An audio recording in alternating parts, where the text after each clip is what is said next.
Hello everyone, this is the special educator Pooja Prakash from Center for Special Education Allahabad. Welcome to my channel Learning for All. देखिए, जब हम autism की बात करते हैं तो ऑटिज़म के 3 आधार मूलभूत बिंदु होते हैं, जिसमें बच्चा लैंग्वेज स्किल्स में, लैंग्वेज डेवलपमेंट में डिले होता है, लैंग्वेज के एरिया में डिले होता है, सोशल स्किल्स के एरिया में बच्चा डिले होता है, एंड तीसरा कि बच्चे के साथ certain sort of cluster of behaviours होते हैं। ये अटिपिकल बिहेवियर्स भी हो सकते हैं, रिपीटिटिव बिहेवियर्स भी हो सकते हैं, और स्टीरियोटाइप बिहेवियर भी हो सकता है। यानी किसी भी इंसान में अगर ये 3 चीज़ें पाई जाती हैं कि बच्चे का लैंग्वेज डिले है, बच्चे को सोशल स्किल्स में दिक्कत आ रही है, और बच्चे में 3 तरीके के में से किसी भी एक तरीके का बिहेवियर है, चाहे वो एटिपिकल हो, स्टीरियोटाइप हो या रिपीटिटिव बिहेवियर हो, तो बच्चे में ऑटिज्म के सिम्टम्स कहे जाते हैं। And there are many research studies जो ये कहती हैं कि children with autism generally play a repetitive kind of play. और रिपीटिटिव काइंड ऑफ प्ले इसलिए होता है कि generally somewhere they lack in their imagination skills. They find it really hard to change and imagine the skills other than something which they are doing on the regular basis, right? इन्हें चीज़ें routine में करना, एक ही चीज़ को बार बार करना, एक ही तरीके से करना काफ़ी पसंद होता है। तो सबसे पहली बात, जब हम प्ले की बात करें, क्योंकि जब माँ कहती है मैम बच्चा खेलता नहीं है, तो सबसे पहले तो प्ले बहुत वास्ट एरिया है। आज के वीडियो से धीरे धीरे part 1, part 2 and many series, इसकी लंबी सीरीज़ करेंगे जिसमें प्ले को बहुत अच्छे से समझने की कोशिश करेंगे। सबसे पहले हमें ये समझना है कि हमें बच्चे को सिखाना ही स्ट्रक्चर्ड वे में है। जितने बच्चे सेंटर पर जुड़ते हैं, ऑनलाइन जुड़ते हैं, हम हमेशा सबसे कहते हैं कि आप विजुअल शेड्यूल तैयार करिए, राइट?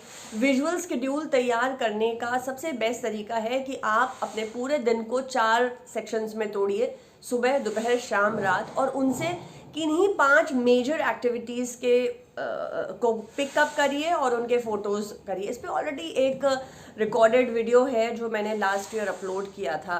तो विजुअल शेड्यूल क्या होता है? हमारे टीचिंग प्रोसीजर को एक स्ट्रक्चर देता है। Now again you will be thinking कि वैसे ही बच्चा रिपीटेटिव बिहेवियर कर रहा है तो स्ट्रक्चर्ड वे में सिखाने की क्या आवश्यकता है? देखिए, स्ट्रक्चर्ड वे में सिखाने की आवश्यकता इसलिए है क्योंकि हमारा बच्चा एक विजुअल लर्नर है। वो विजुअल्स को देख के, यानी विजुअल कार्ड को देख कर, अभी क्या करना है, ब्रशिंग करनी है, ब्रशिंग के बाद क्या करना है, अभी बेदिंग करनी है, बेदिंग के बाद क्या करना है, रेडी होना है, रेडी होने के बाद क्या करना है, ईश्वर को प्रणाम करना है, प्रणाम करने के बाद क्या करना है, भाई स्कूल जाना है या नाश्ता करना है, what ever the structured series. तो हमने जब वो विजुअल्स दिए और उन पर प्रैक्टिस कराई, तो सबसे पहला टारगेट होना चाहिए कि हमारा बच्चा वहाँ पर इंडिपेंडेंट हो, राइट? जैसे कि मैंने कहा कि जब भी हम विजुअल शेड्यूल्स को फॉलो करते हैं which are already structured and their ultimate goal is to make our child independent in their daily life skills, तो सिर्फ स्ट्रक्चर्ड रूटीन को ही फॉलो करवा देना is not the ultimate goal. अपने बच्चे को उस स्ट्रक्चर्ड रूटीन में इंडिपेंडेंट करा देना is not the ultimate goal. अपने बच्चे को लाइफ स्किल में इंडिपेंडेंट कर देना इज़ नॉट द अल्टीमेट गोल। जब हम इमेजिनेशन और प्ले स्किल्स की बात करते हैं, तो जब हमारा बच्चा किसी स्ट्रक्चर्ड पोजीशन पर इंडिपेंडेंट हो जाता है, फिर वहाँ पर वेरिएशन क्रिएट करना और उस वेरिएशन को एक्सेप्ट करवाना is the ultimate goal. Why? आप देखिए, टिपिकल ग्रोइंग बच्चे और एटिपिकल ग्रोइंग बच्चे के दोनों को आप अगर टॉयज़ दीजिए, आप खिलौने दीजिए, ठीक है, मान लीजिए आपने कार्स दी, तो एक टिपिकल ग्रोइंग बच्चा हमेशा अपने खेल में वेरिएशंस लाएगा, राइट? कभी वो गाड़ियों को कोलाइड करेगा, एक्सीडेंट करेगा, कभी वो ड्राइवर को लेके अस्पताल जाएगा और डॉक्टर को दिखाएगा। लेकिन जो हमारा एटिपिकल बच्चा है वो गाड़ी के साथ एक ही स्पेसिफिक तरीके से खेलेगा, या अगर वेरिएशन होंगे तो बहुत ही लिमिटेड होंगे, सीमित होंगे। आप समझ पा रहे हैं? तो सबसे पहले तो हमें बच्चे को इंडिपेंडेंट करना है, राइट? जब हम किसी भी चीज़ में इंडिपेंडेंट कर देते हैं तो वहाँ हमें फिर वेरिएशन लाना, यानी वहाँ हमें चेंज को इंट्रोड्यूस करना है। बिकॉज ये जो शिफ्ट है, किसी भी जो ट्रांजिशन होता है, transition is really very hard for our kids, हमारे बच्चों को जिनको ऑटिज्म होता है उनके लिए ये सिचुएशन वाला, यानी एक सिचुएशन से दूसरे सिचुएशन में जो शिफ्ट होता है, जो चेंज होता है, ये बहुत डिफ़िकल्ट होता है।